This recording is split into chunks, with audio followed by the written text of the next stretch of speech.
se vuelve relevante cómo interrelaciono las tablas de dimensiones y de hechos. Otro ejemplo es este modelo copo de nieve, que se empieza a hacer mucho más amplio porque lo que hace es deriva tablas en del nivel de cardinalidad de los datos. Los datos con menos cardinalidad, como podrían ser fechas, secuencias, consecutivos, se quedan en tablas aparte, de manera que tenemos tablas de hechos, tablas de dimensiones, que se refieren a tablas de datos de menor cardinalidad. ¿Ok? Este tipo de modelos, ¿qué ventaja tiene? Que reduce el espacio de almacenamiento, pero todo tiene su costo. Para poder hacer un query, entonces necesito hacer necesito hacer queries mucho más complejos para llegar al mismo resultado. ¿Cuál es mejor o cuál es peor, por decirlo así? Pues todo depende. ¿Cuál es mi costo-beneficio entre ocupar mucho menos espacio de almacenamiento, aunque mis consultas sean mucho más costosas, como sería en el Snowflake, o ocupar más espacio de almacenamiento, que sería mi costo, a cambio de obtener consultas mucho más rápidas? ¿Ok? Vean aquí nomás el ejemplo de este query que pusimos, se vuelve mucho más complejo. Y esto pues no solo escribir el query, que puede ser lo de menos, sino pues en términos de desempeño y de uso de la máquina, pues podría ser altamente costoso. Entonces ya diseñamos nuestra estructura de Data Warehouse. Ya tenemos reglas de negocio, ya tenemos gobierno de datos y además ya tenemos personas que tienen cierto conocimiento y entonces pueden empezar a desarrollar toda esta parte de la inteligencia de negocio. ¿Cómo hacemos la inteligencia de negocio? Al final necesitamos herramientas. Las organizaciones típicamente utilizan herramientas de Business Intelligence que ya existen en el mercado, por un tema de desempeño, por un tema de know-how y por un tema de costos. ¿Okay? En el mercado hay un montón de aplicaciones, de herramientas. ¿Cuáles son mejores o cuál deberías utilizar tú o cuál deberías utilizar tú? Pues depende de cuáles son las necesidades de negocio, ya decíamos, ¿no? Por ejemplo, algunos tipos de herramientas, los más comunes, herramientas de máquinas de queries y reporteo, cubo solar, aplicaciones de analítica, dashboards y scorecards, desarrollos de herramientas de administración de desempeño, data mining, analítica predictiva, y estas herramientas de visuales, ¿no? Donde a partir de información visual puedes descubrir relaciones de negocio. ¿Okay? ¿Cuál es la mejor? Pues depende. La respuesta es, la mejor es depende a qué usuario se va a atender, el nivel de conocimiento del usuario y sobre todo qué necesita el negocio. ¿Cuál es mi estrategia de negocio? ¿Cómo dibujé mi plan estratégico y a la par mi plan de información? ¿Y qué necesito en qué momento? Si quisiéramos decir muy rápido cuál es una mejor herramienta, ya les decía, la respuesta es pues depende para qué la quieren, ¿no? Aquí lo que pretende esta pequeña gráfica es poner distintos tipos de usuarios. Por ejemplo, aquí hay desarrolladores, analistas de información, administradores ejecutivos, trabajadores en la línea y clientes, proveedores en la parte regulatoria. ¿Ok? Entre más nos adentramos, pues supondremos que son herramientas que hacen analítica un poco más profunda. Por ejemplo, la parte de estadísticas o las BI spreadsheets. Conforme vamos subiendo, imagínense estos que hacen solo análisis de información, a lo mejor no necesitan herramientas tan costosas y tan poderosas, basta con que tengan una máquina de hacer queries y un cubo lab. Cuando nos dirigimos a la parte administrativa, típicamente lo que se usa son los scorecards y los dashboards. ¿Okay? Cuando llegamos a esta línea de menor especialización, pues lo que necesitamos son reportes, incluso reportes fijos que se utilizan. ¿Okay? Entonces, ¿De qué depende qué herramientas utilicemos en esta parte de Business Intelligence? Depende del IQ de la organización, depende de las necesidades del negocio, depende del usuario y depende de la estrategia de datos como tal.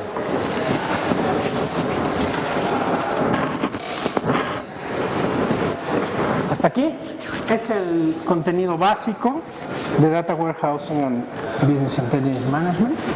Hasta ya habrá ocasión de profundizar o de platicar sobre inquietudes más particulares, pero por ahora es todo, a menos que tengan alguna duda o comentario.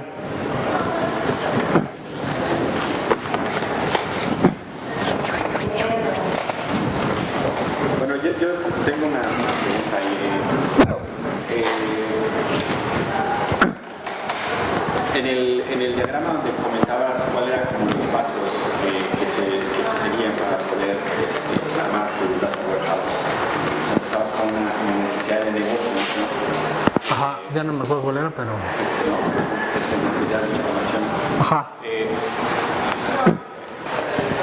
Sin embargo, digo, entiendo la razón de ser de eso, pero en la práctica, realmente en la práctica, al final muchas veces empiezas a dar la impresión, nunca he participado de Business Intelligence, pero me da la impresión de que empiezas con lo que el ejecutivo o el manager quiere ver, ¿no? Y a partir de ahí pues vas hacia atrás hasta llegar a la información de donde está su origen, y ahora sí como que reconstruyes todo el camino este que planteas. Claro. ¿Es así o...? No, sin duda. Y es un tema más de cultura, ¿no? Porque ya decía al principio, a ver, yo empiezo aquí, me subo a la arquitectura y empiezo a caminar, ¿no? Lo que pasa, si no, corríjanme, los casos que yo conozco es, empezamos totalmente al revés, porque el director quiere ver en la herramienta que a ti te guste su desempeño de ventas. Entonces, ¿qué haces tú como área de información, junto con el área de sistemas? Pues le armas su dashboard de ventas, ¿no? ¿Y qué dejaste atrás? Pues dejaste atrás todo, empezando por el gobierno y la arquitectura y toda tu parte operativa de datos. Eso pasa siempre, ¿ok? Yo digo que es parte de esta inteligencia del negocio, ¿ok? Y es como parte de los profesionales que nos dedicamos a la información, como tratar de hacerle ver a la organización que sí, yo mañana te juro que mañana te hago un dashboard de ventas en Excel y con las patas, pero lo tienes y se va a ver bonito además. Pero que no es esa la parte medular, ¿no? Que hay un montón de trabajo atrás que tenemos que ordenar, que clasificar, que gobernar, que funcione como un data supply chain que me permita tener datos confiables y entonces empezar a utilizarlos para los fines del negocio. Es un tema de cultura de negocios. Lo cierto es que las empresas, y hablo de las empresas en México, que son las que conozco, son las. Empezamos por el final y entonces a partir de ahí pues, empieza a parcharle para que más o menos tengas un proceso de datos ordenado. Pero sí, tienes toda la razón.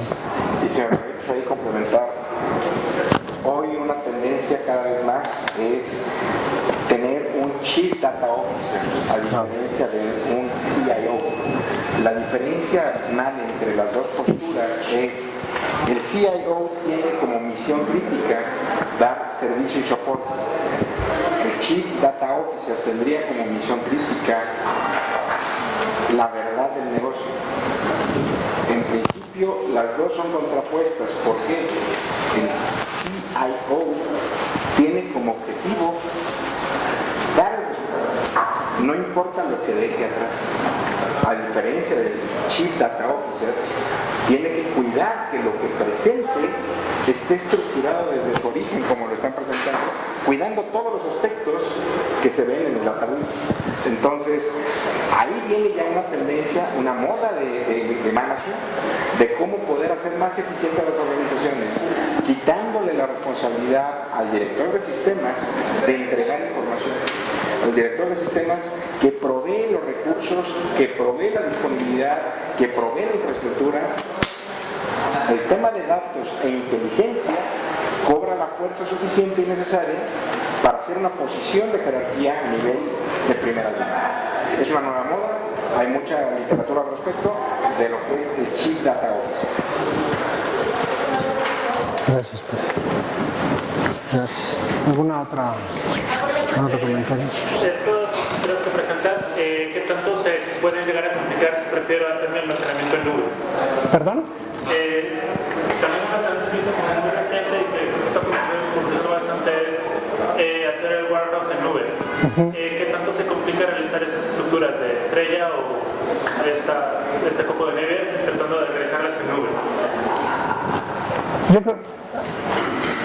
Yo creo que conceptualmente es exactamente lo mismo que platicamos aquí.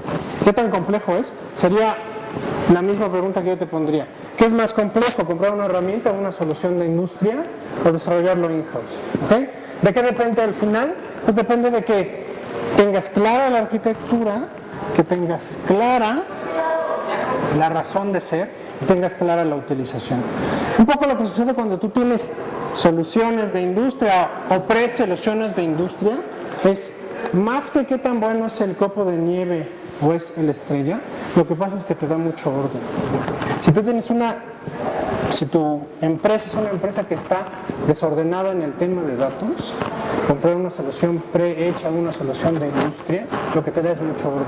Muchas veces sirve más como guía para ordenar tus datos que otra cosa. Y eso ya es ganancia. Ya después nos preocupamos cuál es el esquema y cuál tiene mejor desempeño. La ventaja de esas cosas es que te dan el mapa, te dan las cajitas para que ordenes tu información. Aportando otro tema, el tema de nube incorpora nuevas restricciones y variantes, por la parte de seguridad, la parte de red y la parte de un orquestador que realmente te permite distribuir